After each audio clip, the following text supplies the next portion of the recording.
Hi dear students, in our previous class we have studied the four paragraphs of the first lesson, A Day in the Ashrama, where we have seen about the Shantiniketana, which was founded by Rabindranath Tagore, how the work is going on there, how the boys work there. These things was described by C.F. Andrews, who stayed in this Shantiniketana. Now we are going to study after the yoga and morning exercises, and when they learn in an open air in a group of 8 or 10 with their teachers. After that, what they are going to do, these things are given in these paragraphs. So we are going to study about that. Let us see here. When the morning work is over, the boys bath and go to their meal. About 2 o'clock in the afternoon, the classes begin again, but at this time the work is chiefly with the hands as well as with the mind. Handiwork is practiced, and the boys' own natural tastes are very soon discovered.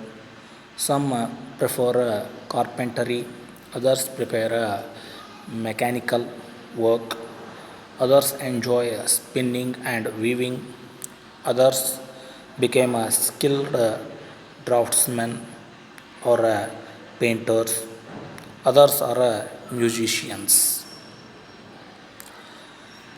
ಈಗಾಗಲೇ ನಾವು ನಮ್ಮ ಹಿಂದಿನ ತರಗತಿಯಲ್ಲಿ ಏನಪ್ಪ ಅಂದರೆ ಮೊದಲನೇ ಅಧ್ಯಾಯ a day in the ಆಶ್ರಮ ಅನ್ನುವಂತಹ ಒಂದು ಪಾಠವನ್ನು ಕಲಿತಾ ಇದ್ದೀವಿ. ಅಲ್ಲಿ 4 ಪ್ಯಾರಾಗ್ರಾಫ್ಗಳನ್ನು ನಾವು ಈಗಾಗಲೇ ಮುಗಿಸಿದ್ದೀವಿ. ಆ 4 ಪ್ಯಾರಾಗ್ರಾಫ್ಗಳಲ್ಲಿ ನಾವು ಏನನ್ನು ನೋಡಿದ್ದೀವಿ ಅಂದರೆ, ಶಾಂತಿನಿಕೇತನ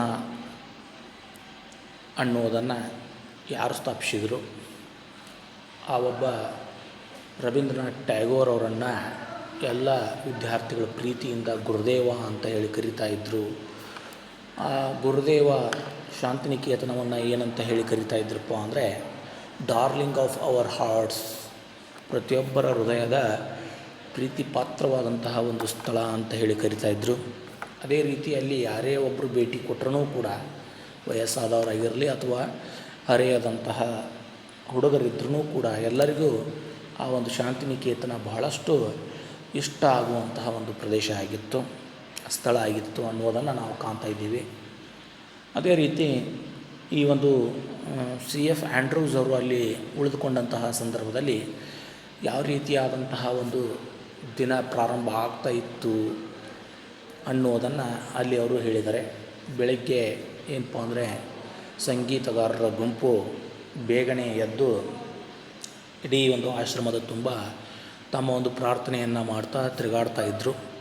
ಆ ನಂತರ ಎಲ್ಲ ಒಂದು ವಿದ್ಯಾರ್ಥಿಗಳು ಎದ್ದ ನಂತರ ಅವ್ರೇನು ಮಾಡ್ತಿದ್ರು ಅಂದರೆ, ತಮ್ಮ ತಮ್ಮ ಮೊದಲನೇ ದಿನದ ಕಾರ್ಯಗಳನ್ನು ಮುಗಿಸಿಕೊಂಡು ತದನಂತರ ಯೋಗವನ್ನು ಮಾಡಲಿಕ್ಕೆ ತಮ್ಮದೇ ಆದಂತಹ ಒಂದು ಚಾಪೆಗಳನ್ನು ತೆಗೆದುಕೊಂಡು ಗಿಡದ ನೆರಳಿನಲ್ಲಿ ಹೋಗಿ ಧ್ಯಾನವನ್ನು ಮಾಡ್ತಾಯಿದ್ರು. ಅದಾದ ನಂತರ ಏನಪ್ಪ ಅಂದರೆ ಸ್ನಾನವನ್ನು ಮಾಡಿ ತದನಂತರ ತಮ್ಮ ತಮ್ಮ ಶಿಕ್ಷಕರ ಜೊತೆಗೆ ಗಿಡದ ನೆರಳಿನಲ್ಲಿ ಕುಳಿತುಕೊಂಡು ಪ್ರಶ್ನೋತ್ತರಗಳ ಬಗ್ಗೆ ಚರ್ಚೆಯನ್ನು ಮಾಡ್ತಾಯಿದ್ರು. ತಮ್ಮಲ್ಲಿರುವಂತಹ ಒಂದು ಏನು ಅನುಮಾನಗಳಿರ್ತಾವೋ ಅವುಗಳನ್ನು ಅಲ್ಲಿ ಅವರು ಚರ್ಚೆ ಮಾಡ್ತಾಯಿದ್ರು ಅನ್ನುವುದರ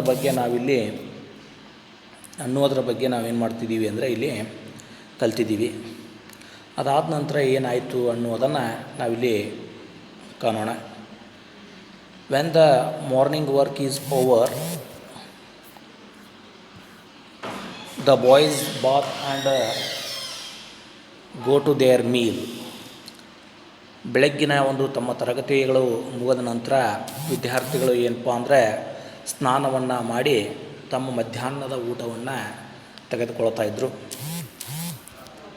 ಮಧ್ಯಾಹ್ನ ಊಟವನ್ನು ಆದ ನಂತರ ಏನು ಮಾಡ್ತಾಯಿದ್ರು, about 2 o'clock in the afternoon the classes begin again.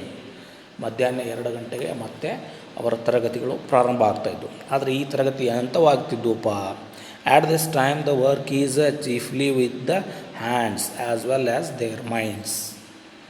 ಅವರು ತಮ್ಮ ಕೈಗಳು ಮತ್ತು ತಮ್ಮ ಒಂದು ಬುದ್ಧಿಯನ್ನು ಉಪಯೋಗಿಸಿಕೊಂಡು ಕೆಲಸವನ್ನು ಮಾಡುವಂತಹ ತರಗತಿಗಳು ಪ್ರಾರಂಭ ಆಗ್ತಾಯಿದ್ದವು. ಇಲ್ಲಿ ಹ್ಯಾಂಡಿ ವರ್ಕ್ ಈಸ್ ಪ್ರಾಕ್ಟೀಸ್ಡ್. ಅವರ ಒಂದು ಕಲೆ ಮತ್ತು ಅವರಲ್ಲಿರುವಂತಹ ಕೌಶಲ್ಯದ ಒಂದು ಪ್ರದರ್ಶನ ಆಗುವಂತಹ ಒಂದು ತರಗತಿಗಳು ಇಲ್ಲಿ ಆಗ್ತಾಯಿದ್ದವು.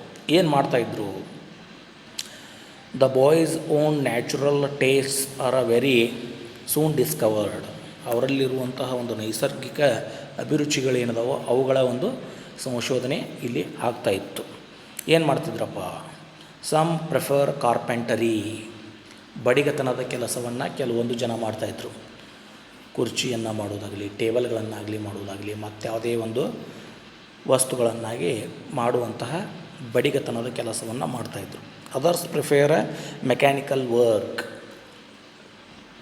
ಮೆಕ್ಯಾನಿಕಲ್ ವರ್ಕ್ ಅಂದರೆ ಏನಪ್ಪ ಅಂದರೆ ತಾಂತ್ರಿಕವಾಗಿ ಯಾವ ರೀತಿಯಾಗಿ ಕೆಲಸವನ್ನು ಸುಲಭಗೊಳಿಸುವಂತಹದ್ದು, ಅಂತಹ ಒಂದು ತಾಂತ್ರಿಕವಾದಂತಹ ಕೆಲಸವನ್ನು ಅವರು ಮಾಡ್ತಾಯಿದ್ರು mechanically. Others enjoy spinning and weaving.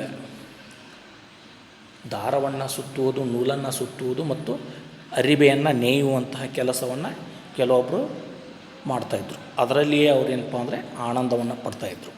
Others became skilled draughtsmen or painters. ಕೌಶಲ್ಯಭರಿತವಾದಂತಹ ಏನಪ್ಪ ಅಂದರೆ ಪೇಂಟರ್ಸ್, ಬಣ್ಣವನ್ನು ತುಂಬುವಂತಹ ಕಲೆಯನ್ನು ಮಾಡ್ತಾಯಿದ್ರು. Others are musicians. ಕೆಲವೊಂದು ಜನ ಏನಪ್ಪ ಅಂದರೆ ಸಂಗೀತಗಾರರಿದ್ದರು, ಸಂಗೀತವನ್ನು ನುಡಿಸ್ತಾಯಿದ್ರು. ಈ ರೀತಿಯಾಗಿ ಅವರು ಪ್ರತಿಯೊಬ್ಬರು ತಮ್ಮದೇ ಆದಂತಹ ಬೇರೆ ಬೇರೆ ಒಂದು ಕೆಲಸಗಳಲ್ಲಿ ತಮ್ಮನ್ನು ತಾವು ತೊಡಗಿಸ್ಕೊಳ್ತಾಯಿದ್ರು. ಈ ರೀತಿಯಾಗಿ ಮಧ್ಯಾಹ್ನದ ಒಂದು ಅವಧಿ ನಡೀತಾ ಇತ್ತು. ಇದಾದ ನಂತರ there is a very little book work in the afternoon. School is over at about 4 o'clock and then there is a rush to get first into the great open fields for a football. Our Santiniketan boys are famous everywhere for their sports and games. ಇಲ್ಲೇನಾಗಿತ್ತಪ್ಪ ಅಂದರೆ ಸಾಕಷ್ಟು ಕಡಿಮೆ ಪ್ರಮಾಣದಲ್ಲಿ ಪುಸ್ತಕದ ಕೆಲಸ ಇರ್ತಿತ್ತು. ಇವತ್ತು ನಾವೇನು ಮಾಡ್ತೀವಿ ಅಂದರೆ ಶಾಲೆ ಒಳಗೂ ಏನಪ್ಪ ಅಂದ್ರೆ ನಮ್ಮದು ಪುಸ್ತಕದ ಜೊತೆಗೇ ಕೆಲಸ ಇರ್ತೈತಿ. ಶಾಲೆ ಮುಗಿಸಿ ಬಂದ ಮೇಲತ್ತೂ ಏನಪ್ಪ ಅಂದರೆ ನಮಗೆ ಹೋಮ್ವರ್ಕ್ ಇರ್ತೈತಿ. ಪ್ರತಿದಿನ ನಾವೇನಪ್ಪ ಅಂದರೆ ಮನೆಗೆ ಬಂದ ಮೇಲತ್ತೂ ಹೋಮ್ವರ್ಕ್ ಮಾಡೋದ್ರಾಗ ಟೈಮ್ ಕಳೀತೀವಿ ನಾವು. ಹಾಗೆ ಅಲ್ಲಿ ಶಾಂತಿನಿಕೇತನದೊಳಗಿರುವಂತಹ ಒಂದು ವಿದ್ಯಾರ್ಥಿಗಳಿಗೆ ಏನಪ್ಪ ಇತ್ತು ಅಂದರೆ ಪುಸ್ತಕದ ಕೆಲಸ ಬಹಳಷ್ಟು ಕಡಿಮೆ ಇತ್ತು. ಮಧ್ಯಾಹ್ನ ಏನು ಮಾಡ್ತಿದ್ರು, ಈ ಒಂದು ಕೆಲಸಗಳನ್ನು ಮಾಡ್ತಾಯಿದ್ರು. ಕೆಲಸ ಮಾಡಿ ಮುಗಿಸ್ತಾಯಿದ್ರು. ಶಾಲೆ ಎಷ್ಟೊತ್ತಿಗೆ ಮುಗಿತಾ ಇತ್ತು ಅಂದರೆ 4 ಗಂಟೆಗೆ ಶಾಲೆ ಮುಗಿತಾ ಇತ್ತು. 4 ಗಂಟೆಗೆ ಶಾಲೆ ಮುಗಿದ ಕೂಡಲೇ ಎಲ್ಲ ಒಂದು ವಿದ್ಯಾರ್ಥಿಗಳು ಏನು ಮಾಡ್ತಿದ್ರು ಅಂದರೆ, ಏನು ಒಂದು ಶಾಂತಿನಿಕೇತನದಲ್ಲಿ ಇರುವಂತಹ ಮೈದಾನ ಇತ್ತೋ ಆ ಮೈದಾನಕ್ಕೆ ಓಡಿ ಹೋಗ್ತಾಯಿದ್ರು. There is a rush to get first into the great open fields for football. ಯಾರು ಮೊದಲು ಹೊಕ್ಕಾರ ಅಂಥೇಳಿ ಎಲ್ಲರೂ ಓಡಿ ಹೋಗ್ತಾಯಿದ್ರು. ಯಾಕೆ ಹೋಗ್ತಾಯಿದ್ರು? ದೇ ವಾಂಟ್ ಟು ಪ್ಲೇ ಫುಟ್ಬಾಲನ್ನು ಆಡಲಿಕ್ಕೆ ಎಲ್ಲರೂ ಮೈದಾನಕ್ಕೆ ಓಡಿ ಹೋಗ್ತಾಯಿದ್ರು. ಇಲ್ಲಿ ಹುಡುಗರಿಗೆ ಏನಪ್ಪ ಅಂದರೆ ಆ ಒಂದು ಆಟಗಳಲ್ಲಿ ಬಹಳಷ್ಟು ಏನಪ್ಪ ಅಂದರೆ ಪ್ರಾವೀಣ್ಯತೆಯನ್ನು ನೀಡಲಾಗ್ತಾ ಇತ್ತು. ಹಾಗಾಗಿಯೇ ಆ ಒಂದು ಶಾಂತಿನಿಕೇತನದಲ್ಲಿ ಇರುವಂತಹ ವಿದ್ಯಾರ್ಥಿಗಳು ಆಟದಲ್ಲಿ ಬಹಳಷ್ಟು ಪ್ರಸಿದ್ಧಿಯನ್ನು ಪಡೆದಂಥವರಾಗಿದ್ದರು. Our Santiniketan boys are famous everywhere for their sports and the games. ಅವರ ಆಟಗಳಿಗೆ ಸಾಕಷ್ಟು ಪ್ರಸಿದ್ಧಿಯನ್ನು ಪಡೆದಂತಹ ವಿದ್ಯಾರ್ಥಿಗಳು ಅವರಾಗಿದ್ದರು. In the evening at sunset, they return from the fields and sit down once more for a short time to meditate in silence. ಸಾಯಂಕಾಲ ಸೂರ್ಯಾಸ್ತ ಆದ ನಂತರ ಆ ಒಂದು ಆಟದ ಮೈದಾನದಿಂದ ಎಲ್ಲರೂ ಮರಳಿ ತಮ್ಮ ತಮ್ಮ ಏನಪ್ಪ ಅಂದರೆ ಕೋಣೆಗಳಿಗೆ ಬರ್ತಾಯಿದ್ರು. ಕೋಣೆಗಳಿಗೆ ಬಂದ ನಂತರ ಮತ್ತೆ ಕೈಕಾಲುಗಳನ್ನು ತೊಳೆದುಕೊಂಡು ಶುಚಿಯಾಗಿ ಸಾಯಂಕಾಲ ಎಲ್ಲರೂ ಬಂದು ಒಂದು ಕಡೆಗೆ ಕುಳಿತುಕೊಂಡು ಸ್ವಲ್ಪ ಸಮಯದವರೆಗೆ ಫಾರ್ ಅ ಶಾರ್ಟ್ ಟೈಮ್ ಸ್ವಲ್ಪ ಸಮಯದವರೆಗೆ ಏನು ಮಾಡ್ತಿದ್ರು, to meditate in a silence, ಶಾಂತವಾಗಿ ಕುಳಿತುಕೊಂಡು ಧ್ಯಾನವನ್ನು ಅವರು ಮಾಡ್ತಾಯಿದ್ರು ಅನ್ನೋದನ್ನು ಇಲ್ಲಿ ಹೇಳಲಾಗ್ತಾಯಿದೆ. ಇದಾದ ನಂತರ ಏನು ಮಾಡ್ತಾಯಿದ್ರು, as a night comes fiery tales are told, short dramas are recited, our Gurudeva's songs are sung, and different school gatherings are held. ಸಾಯಂಕಾಲ ಧ್ಯಾನ ಅದು ಆದ ನಂತರ ರಾತ್ರಿ ಸಮಯದಲ್ಲಿ ಏನಾಗ್ತಿತ್ತು ಅಂದರೆ ಫೇರಿ ಟೇಲ್ಸ್ ಆರ್ ಟೋಲ್ಡ್, ಕತೆಗಳ ಸರಣಿ, ಒಬ್ಬರಗಣ ಒಬ್ಬರು ಏನಪ್ಪ ಅಂದರೆ ಕತೆಗಳನ್ನು ಹೇಳ್ತಾ ಹೋಗ್ತಾಯಿದ್ರು. ಅದೇ ರೀತಿ ಶಾರ್ಟ್ ಡ್ರಾಮಾಸ್ ಆರ್ ರಿಸಿಟೆಡ್, ಚಿಕ್ಕ ಚಿಕ್ಕ ನಾಟಕಗಳನ್ನು ಏನು ಮಾಡ್ತಿದ್ರು ಅಂದರೆ ಅಲ್ಲಿಯೇ ವಿದ್ಯಾರ್ಥಿಗಳು ನಟನೆಯನ್ನು ಮಾಡಿ ತೋರಿಸ್ತಾಯಿದ್ರು. ಅದರ ಜೊತೆಗೇ ಏನಪ್ಪ ಅಂದರೆ ಅವರ್ ಗುರುದೇವಾಜ್ ಸಾಂಗ್ಸ್ ಆರ್ ಸಂಗ್, ರವೀಂದ್ರನಾಥ್ ಟ್ಯಾಗೋರ್ ಅವರ ಏನು ಕವಿತೆಗಳಿದ್ದುವೋ ಸಾಕಷ್ಟು ಕವಿತೆಗಳನ್ನು ರವೀಂದ್ರನಾಥ್ ಟ್ಯಾಗೋರ್ ಅವರು ಬರೆದಿದ್ದಾರೆ. ಆ ಒಂದು ಕವಿತೆಗಳ ಪಠಣವನ್ನು ಅಲ್ಲಿ ಮಾಡಲಾಗ್ತಾಯಿತ್ತು, ಅವುಗಳನ್ನು ಹಾಡಲಾಗ್ತಾಯಿತ್ತು. And different school gatherings are held, ಬೇರೆ ಬೇರೆ ಶಾಲೆಯ ವಿದ್ಯಾರ್ಥಿಗಳು ಯಾವ ರೀತಿಯಾಗಿ ತಮ್ಮ ತಮ್ಮ ಪ್ರದರ್ಶನವನ್ನು ತೋರ್ತಾಯಿದ್ರು ಅಂತಹ ಒಂದು ಪ್ರದರ್ಶನಗಳು ಅಲ್ಲಿ ತೋರಲ್ಪಡ್ತಾ ಇತ್ತು ಅಂತ ಹೇಳಲಾಗುತ್ತೆ. ಈ ರೀತಿಯಾಗಿ ಅಲ್ಲಿರುವಂತಹ ವಿದ್ಯಾರ್ಥಿಗಳು ಸಾಕಷ್ಟು ಮನರಂಜನೆಯನ್ನು ಮಾಡ್ತಾ ತಮ್ಮ ಒಂದು ಸಮಯವನ್ನು ಕಳೀತಾಯಿದ್ರು. ಇದಾದ ನಂತರ ಕೊನೆಗೆ by 9 o'clock all are glad to retire to rest, and again the choristers go round the ashrama singing their last evening hymn. There can be no questions as to the happiness of the life of our boys. Their faces tell the story of their joy and their freedom. There is no fairy life in India than the life of our children at Shantiniketana. ಕೊನೆಗೆ ಏನಾಗ್ತಾಯಿತ್ತು, 9 ಗಂಟೆಗೆ ಎಲ್ಲ ವಿದ್ಯಾರ್ಥಿಗಳು ಮಲಗಲಿಕ್ಕೆ ಹೋಗ್ತಾಯಿದ್ರು, ವಿಶ್ರಾಂತಿಯನ್ನು ಪಡೆದುಕೊಳ್ಳಲಿಕ್ಕೆ. By 9 o'clock all are glad to retire to rest, ವಿಶ್ರಾಂತಿಯನ್ನು ತೆಗೆದುಕೊಳ್ಳಲಿಕ್ಕೆ ಹೋಗಲಿಕ್ಕೆ ಎಲ್ಲರಿಗೂ ಬಹಳಷ್ಟು ಖುಷಿ ಅನ್ನಿಸ್ತಾ ಇತ್ತು. 9 ಗಂಟೆಗೆ ಹೋಗ್ತಾಯಿದ್ರು. 9 ಗಂಟೆಗೆ ಅವರು ಮಲ್ಕೊಳ್ಳಿಕ್ಕೆ ಹೋದ ನಂತರ ಮತ್ತೊಂದು ಬಾರಿ ಏನು ಸಂಗೀತಗಾರರ ಗುಂಪಿರ್ತಿತ್ತು, ಕೋರಿಸ್ಟರ್ಸ್, ಮತ್ತೊಂದು ಬಾರಿ ಏನಪ್ಪ ಅಂದರೆ ಆಶ್ರಮದ ತುಂಬ ಏನಪ್ಪ ಅಂದರೆ ಕೊನೆಯ ಪ್ರಾರ್ಥನೆಯನ್ನು ಹಾಡ್ತಾ ಆಶ್ರಮದ ಸುತ್ತಾಯಿದ್ರು. ಈ ರೀತಿಯಾಗಿ ಅಲ್ಲಿ ವಿದ್ಯಾರ್ಥಿಗಳು ತಮ್ಮ ಜೀವನವನ್ನು ಕಳೀತಾಯಿದ್ರು. There can be no questions as to the happiness of the life of our boys.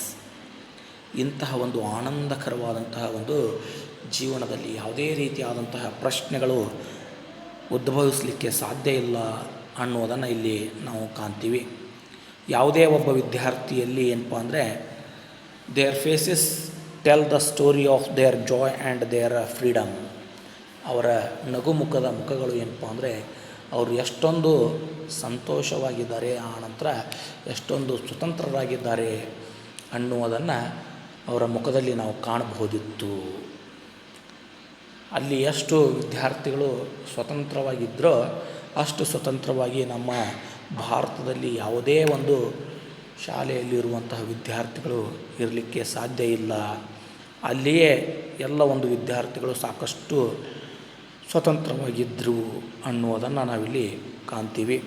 ಈ ರೀತಿಯಾಗಿ CF ಆ್ಯಂಡ್ರ್ಯೂ ಅವರು ಒಂದು ದಿನದ ಒಂದು ಪ್ರಕ್ರಿಯೆಯನ್ನು ನಮಗೆ ಹೇಳಿದ್ದಾರೆ. ಅಂದರೆ ಪ್ರತಿದಿನ ಇದೇ ರೀತಿಯಾಗಿ ಅಲ್ಲಿ ಏನಪ್ಪ ಅಂದರೆ ಕ್ರಮ ಜರುಗ್ತಾ ಇತ್ತು. ಬೆಳಗ್ಗೆ ಎದ್ದು ಪ್ರಾರ್ಥನೆಯನ್ನು ಮಾಡಿ ತಮ್ಮ ಒಂದು ಕೆಲಸಗಳಲ್ಲಿ ತೊಡಗಿಕೊಂಡು ಸಾಯಂಕಾಲ ಮೈದಾನದಲ್ಲಿ ಆಟವನ್ನು ಆಡಿ ಸಂತೋಷಪಟ್ಟು ಆನಂತರ ಸಾಯಂಕಾಲ ಸಮಯದಲ್ಲಿ ಸಾಕಷ್ಟು ಮನೋರಂಜನೆಯನ್ನು ಮಾಡಿ 9 ಗಂಟೆಗೆ ಏನಪ್ಪ ಅಂದರೆ ರಾತ್ರಿ ಒಂದು ಊಟವನ್ನು ಮಾಡಿ ವಿಶ್ರಾಂತಿಯನ್ನು ಪಡೆದುಕೊಳ್ತಾಯಿದ್ರು. ಇಷ್ಟೊಂದು ಆನಂದವಾದಂತಹ ಒಂದು ವಾತಾವರಣ ಅಲ್ಲಿತ್ತು ಅನ್ನುವುದನ್ನು ಇಲ್ಲಿ ಹೇಳಲಾಗಿದೆ. ಈ ರೀತಿಯಾಗಿ ಒಂದು ಅಡ್ಡೆಯಿಂದ ಆಶ್ರಮ ಅನ್ನುವಂತಹ ಮೊದಲ ಅಧ್ಯಾಯ ಇಲ್ಲಿಗೆ ಮುಕ್ತಾಯಗೊಳ್ಳುತ್ತೆ.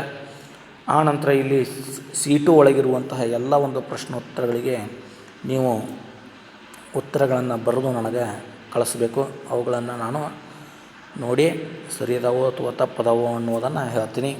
ಅದೇ ರೀತಿ C3 ಒಳಗಿರುವಂತಹ 5 ಪ್ರಶ್ನೆಗಳಿಗೂ ಕೂಡ ನೀವೇನಪ್ಪ ಅಂದರೆ ಸ್ವಲ್ಪ ಲಾಂಗ್ ಆನ್ಸರ್ಗಳನ್ನು ಬರೆದು ನೀವು ನನಗೆ ಕಳಿಸ್ಬೇಕು. ಅವುಗಳನ್ನು ಕೂಡ ನಾನು ಚೆಕ್ ಮಾಡ್ತೀನಿ. ಇದು ಎರಡೂ ನಿಮ್ಮ ಒಂದು ಹೋಮ್ವರ್ಕ್. ಇಷ್ಟರಲ್ಲಿ ನಿಮಗೇನಾದರೂ ತಿಳಿದಿರಲಿಲ್ಲ ಅಂದರೆ ನೀವು ಮತ್ತೆ ನನ್ನನ್ನು ಕೇಳಬಹುದು, ನಾನು ನಿಮಗೆ ತಿಳಿಸಿ ಹೇಳ್ತೀನಿ. ಸೊ ಇಲ್ಲಿಗೆ ನಾವು ಈ ಒಂದು ತರಗತಿಯನ್ನು ಮುಕ್ತಾಯಗೊಳಿಸೋಣ.